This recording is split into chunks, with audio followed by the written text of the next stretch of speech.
মানুষের ব্যক্তিগত জীবন নিয়ে আপনাদের এত মাথা ব্যথা কেন? কে বিয়ে করলো, কে ডিভোর্স দিল, এগুলো নিয়ে শুধু সমালোচনা আর সমালোচনা। আমি কোনো ওয়ালে ঢুকতে পারছি না।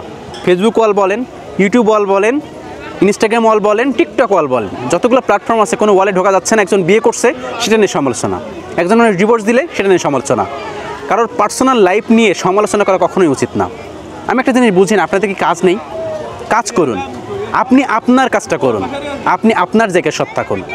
কে কী করলো না করলো ডোন্ট কেয়ার, এগুলো ঝেড়ে ফেলে দেন। এই যে মানুষকে নিয়ে সমালোচনা করতেছেন, এটা কি গুনার ভাগীদার হচ্ছেন আপনি? একবার কি ভেবে দেখেছেন? কখনও কাউকে নিয়ে সমালোচনা করবেন না। কে বিয়ে করছে, কে আগে ডিভোর্স দিয়েছে, এগুলো নিয়ে আপনারা সমালোচনা করতেছেন।